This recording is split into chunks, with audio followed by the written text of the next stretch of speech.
Messieurs, dames, bonjour, bienvenue à cette conférence de presse, ou ce point presse plutôt, sur un sujet bien particulier qui concerne notre programme économique pour la ville de Perpignan, après avoir discuté avec un certain nombre d'acteurs, que ce soit le bâtiment, le commerce, l'artisanat et toutes les fédérations que nous avons dû rencontrer jusqu'à présent. Nous avons convenu depuis quelques jours de discuter avec Alain Cavalière, qui était présent, comme vous le savez, sur la liste de M. Gros, mais qui avait apporté lui-même ses idées, un certain nombre de propositions pour l'avenir de l'économie à Perpignan, et qui me les a présentées, sur lesquelles nous avons discuté, et que nous avons intégrées dans ce second tour, en tout cas pour quelques-unes, et pas les moindres, dans notre programme économique, ce qui évidemment va densifier ce programme, va évidemment crédibiliser ce programme économique en fonction évidemment de l'expertise qu'il a sur le monde économique de Perpignan et de son agglomération.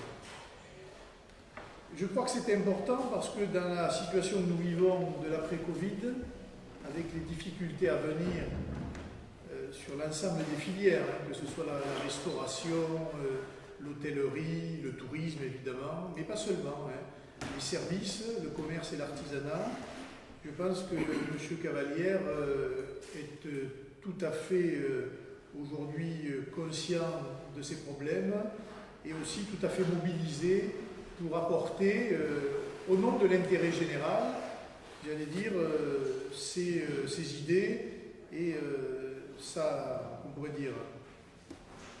technique aussi de toutes les politiques économiques qui sont au service du citoyen. Alors ce n'est pas évidemment, et on en a bien discuté, mais il va vous le dire lui-même, ce n'est pas que nous partageons politiquement l'ensemble du programme, mais c'est en tout cas une vision pragmatique.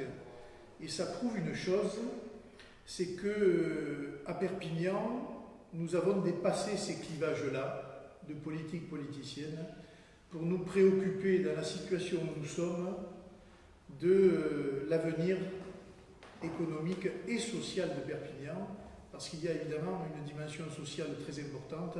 Développer l'économie, c'est développer l'emploi, et développer l'emploi, c'est faire participer l'ensemble des acteurs et des citoyens de Perpignan, notamment les plus jeunes, au développement de la ville. Alors nous sommes entourés pour cette conférence de presse de deux acteurs aussi économiques qui ont quand même le courage, dans leur expérience professionnelle, de participer à cette campagne électorale, en l'occurrence Charles Pos, que vous connaissez et qui est assureur, courtier d'assurance, c'est ça, sur la place de Perpignan, et Rémi Génis, qui est chef d'entreprise et qui lui aussi peut témoigner des difficultés ou des réussites, parce qu'il y a les deux, mais surtout de ce qu'il faudrait pour permettre à Perpignan de se développer, de redémarrer, et tout cela évidemment dans le dialogue, la concertation, parce que ce qui aura le plus manqué dans cette ville depuis déjà longtemps, c'est de dialogue, d'idées et d'innovation. Et je pense qu'avec l'ensemble des forces économiques que nous avons pu rencontrer et la disponibilité de chacune, et aussi, il faut bien le dire, de cette volonté de travailler ensemble, quel que soit le maire de Perpignan, eh bien je pense que c'est une avancée considérable pour l'avenir de notre ville, de notre territoire et de notre département. Mon cher Alain, je te laisse la parole. Merci Louis. Donc effectivement, nous nous sommes rencontrés à plusieurs reprises avec Louis à Lyon, et donc on s'est mis d'accord sur un programme économique qui dépasse les clivages politiques comme il vient de l'exprimer, et qui fait que tous les deux nous avons la même vision et le même constat de ce qui se passe aujourd'hui à Perpignan. Donc on peut faire un petit peu d'histoire, mais très légèrement, puisque donc c'est vers l'avenir que nous devons nous tourner. Mais au fil des années, donc nous avons assisté à à une dégradation de notre tissu économique. Pourquoi? Manque d'ambition, manque de dynamisme, ont abouti petit à petit à un essoufflement économique de notre cité. Pas d'idées nouvelles, pas de projets structurants, une gestion à la petite semaine, synonyme de stagnation puis de recul. À ce paternalisme mou, nous devons opposer une vision moderne et constructive. Un projet économique basé sur l'innovation, l'imagination, la créativité. Le temps est venu d'un New Deal. On doit faire ce qu'a fait Roosevelt, on doit redistribuer les cartes sur ce département, et y compris sur le plan économique. Donc un taux de chômage aux alentours de 25%, un faible taux d'activité, beaucoup de personnes qui ne travaillent pas, une population active vieillissante, une fuite des cerveaux, nous formons des jeunes et ils s'en vont, qui vont travailler ailleurs parce qu'ici il n'y a aucun débouché, et un faible revenu des ménages qui ne permet pas une consommation très importante sur le département. Perpignan est une ville dans l'impasse, on peut dire ça. Aujourd'hui, on est dans une impasse, alors que nous avons quand même pas mal d'atouts, puisque nous avons quand même quelques filières d'excellence qui continuent, malgré le contexte, à se développer et sur lesquelles nous devons nous appuyer pour essayer d'attirer vers nous d'autres entreprises. Tout ce qui est logistique, transport, Saint-Charles, donc un projet important à travailler ensemble avec la commune et éventuellement l'agglo. Les énergies renouvelables, on le sait, si ici on ne se sert pas du soleil et du vent, c'est qu'on n'a rien compris. L'agriculture, bien sûr, l'agroalimentaire aussi, avec tout ce qui est viticulture, maraîcher, le bio qui prend une importance aujourd'hui capitale.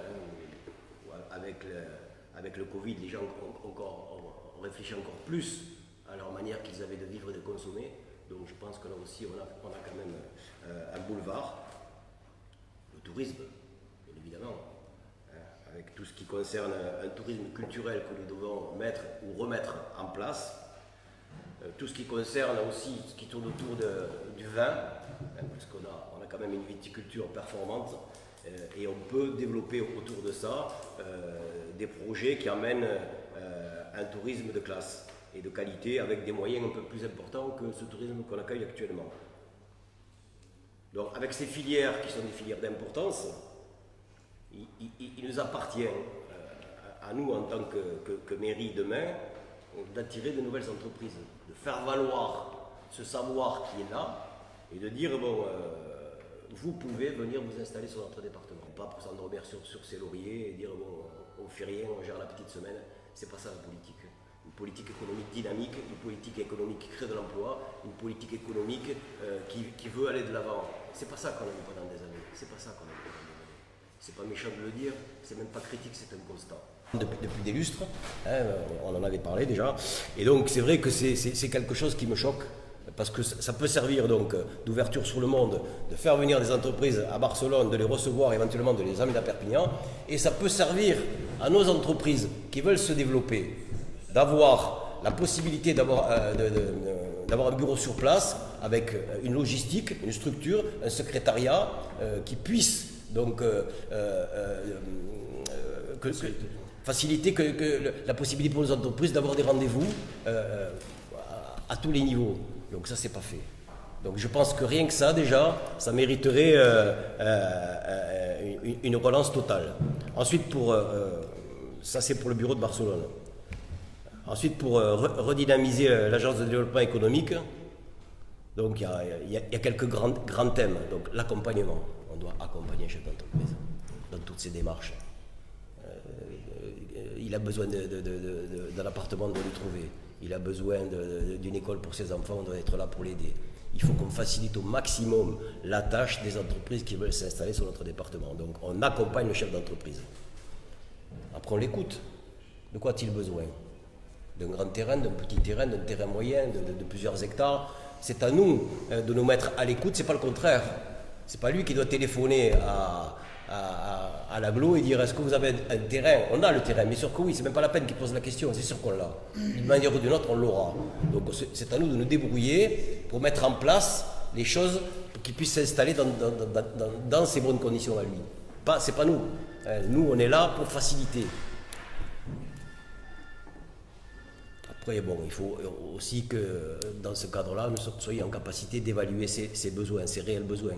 Il a besoin de quoi? Il a besoin d'une route, il a besoin d'un chemin, il a besoin d'une logistique de frigo, il a besoin de hangars. Tout ça, c'est à nous de dire, voilà, la zone où vous devez vous installer, elle est là, parce que vous disposez de tous les éléments qui peuvent vous permettre de vous installer.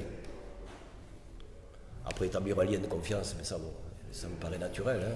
Que les interlocuteurs qu'il va rencontrer soient des interlocuteurs de qualité et qui soient en capacité à répondre à toutes ces questions, quelles qu'elles soient. Que ce soit juridique, que ce soit fiscal, que ce soit toute question.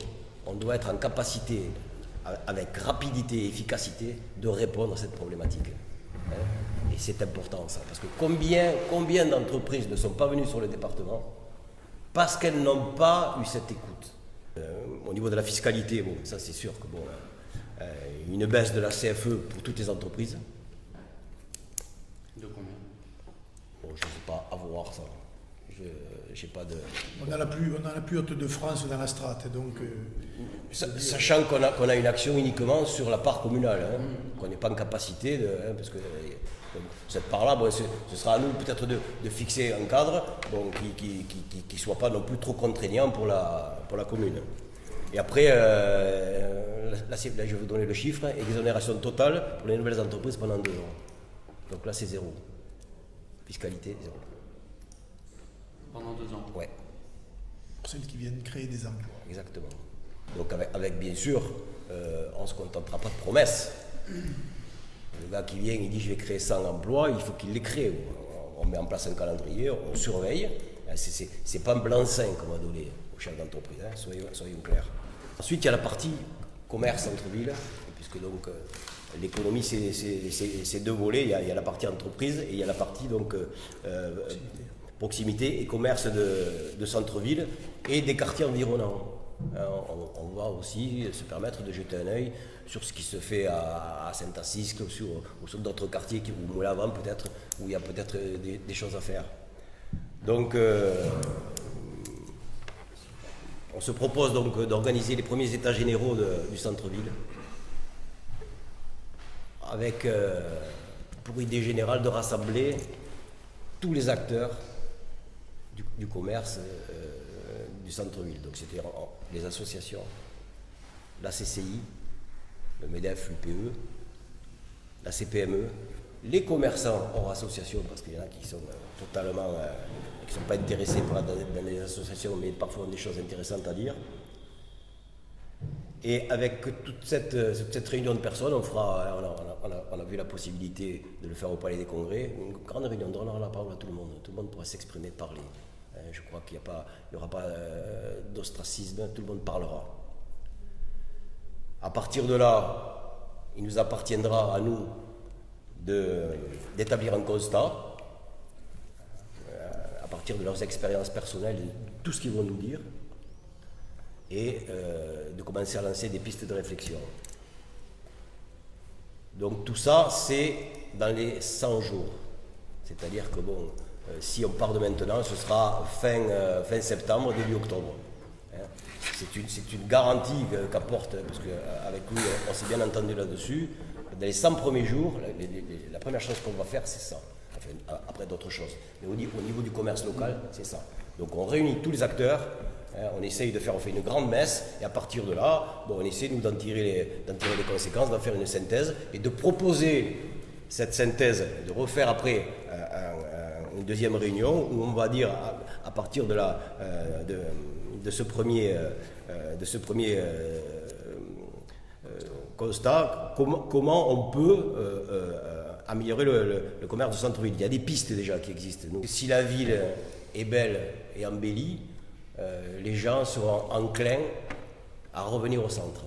Voilà. Donc tout ça, ça fait partie d'un plan centre-ville et les commerces vont en bénéficier. Bon, après, il y a des rues spécifiques comme la rue des Augustins qui vont demander un traitement spécial. Il faut vraiment qu'on pense à quelque chose, mettre peut-être des locaux à disposition d'artistes ou d'artisans. Il faut voir qu'est-ce qu'on peut faire.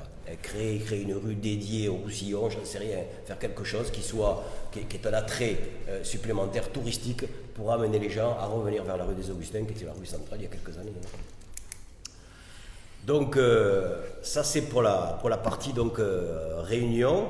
Ensuite, suite à ça, on va créer un office du commerce de centre-ville et des quartiers. Donc ce sera un organisme public-privé avec des représentants de la mairie et des commerçants. On va travailler en symbiose totale. On va revenir aussi à cette idée de dialogue.